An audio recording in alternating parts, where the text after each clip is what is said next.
I always sit with my hands like this for some reason, with my hands in between my legs. Like my fingers get cold and I always like sit on them.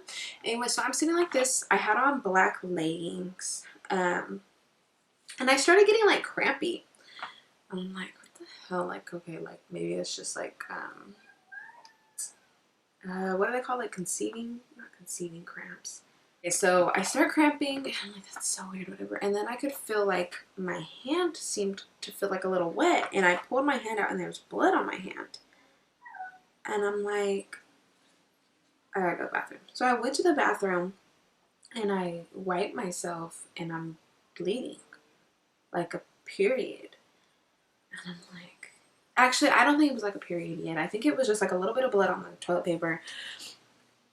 And my heart stopped. And so I'm like, Sabrina! Right? I'm in the bathroom. She comes in there and she's like, what? And I show her the toilet paper. And she's like, oh shit. Like, and I'm like, yeah. And she's like, well, it's normal to bleed in the beginning of your pregnancy. She said that she had blood in the beginning of her pregnancy. She called the doctors and they said as long as it wasn't a lot of blood that it was fine. It could also be a sign that she conceived. And so, mind you, my period hasn't even missed yet. I took that pregnancy test 5 days early. So I hadn't even missed my period yet. So this bleeding started on probably like the day or two after that I was supposed to start my period. So I'm like, well, maybe I was never pregnant and I got a fake pregnancy test. Not a fake pregnancy test, but a false positive. So I'm like, okay, let me call an advice nurse. At this point in time, I had Kaiser. I had not started my job yet. And so I call the Kaiser advice nurse and I'm telling her what's going on. I took the pregnancy test. It said positive. Now I'm bleeding and I'm cramping. And she's asking me like, how much blood is it? And I'm like, I don't know. Like, I never know how to answer that.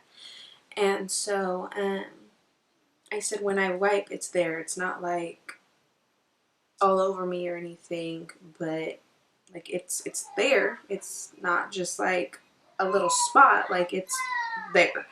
And so she's like, okay, I'm actually gonna need to make a phone appointment with the doctor to talk to you about it. Okay, cool.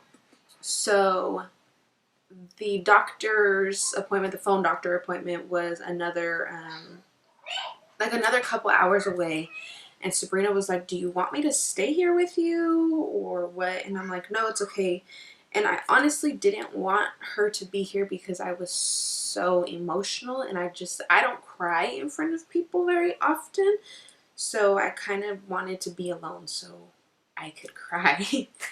And so the doctor's appointment comes up, or whatever, the phone appointment, and the doctor's like, you know what, I need you to go get your blood drawn. And that'll tell me if you are having a miscarriage or if it's just your period. And so I'm like, okay, that's cool. Like, I'll go. I went to Vallejo Kaiser and they took my blood.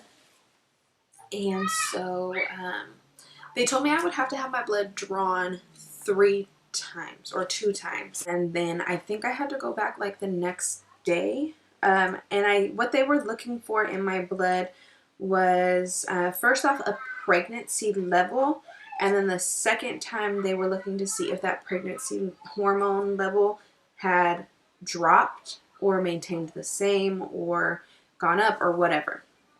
Basically, if my pregnancy hormone level dropped, then I was miscarrying.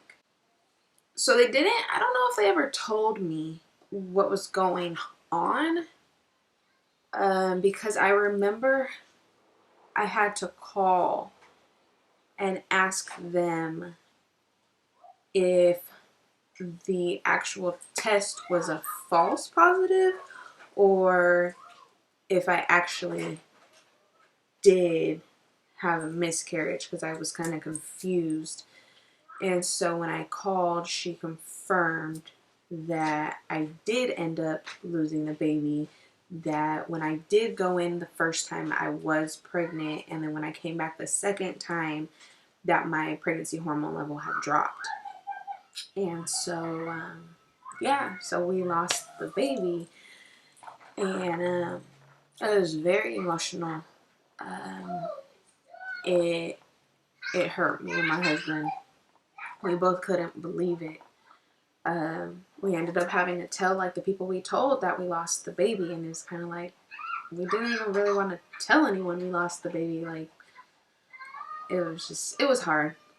And since then, we have been trying to have a baby every month consistently. That was August of last year that we had that miscarriage. And when we had the miscarriage, it was like the day before our 1-year wedding anniversary.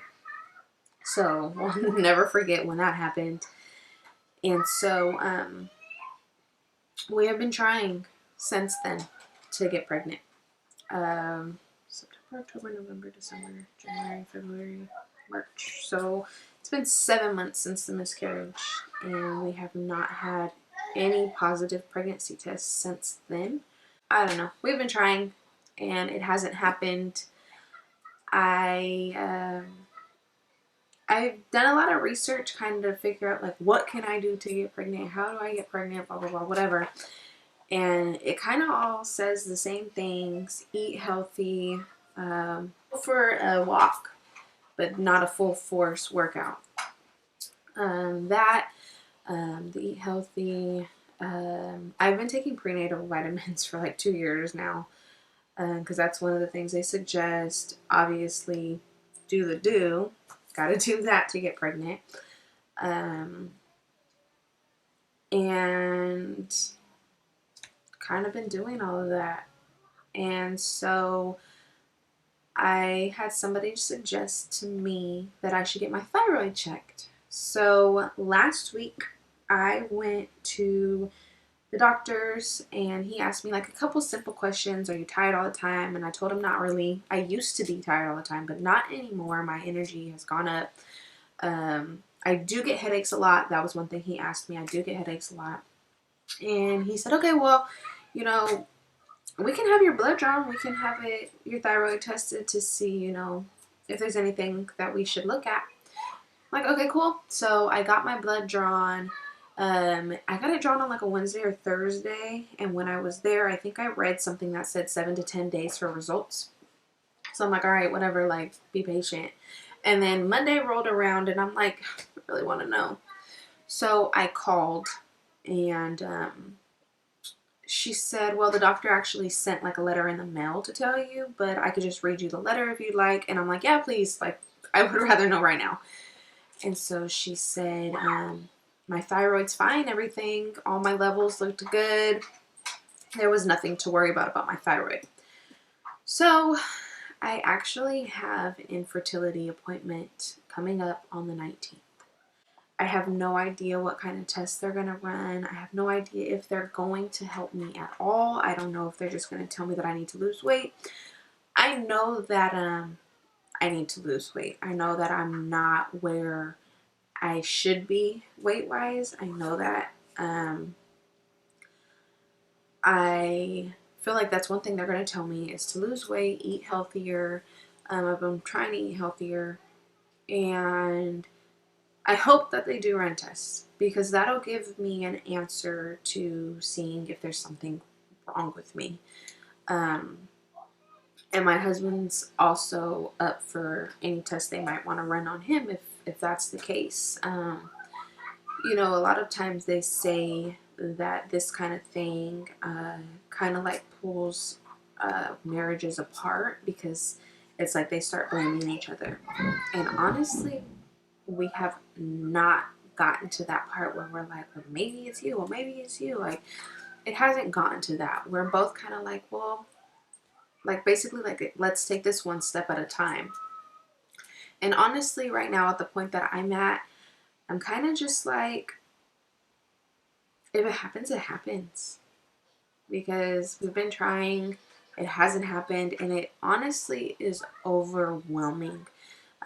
I've been taking ovulation tests, I've been taking pregnancy tests, I've trying to eat healthy, whatever. It's overwhelming trying to get pregnant.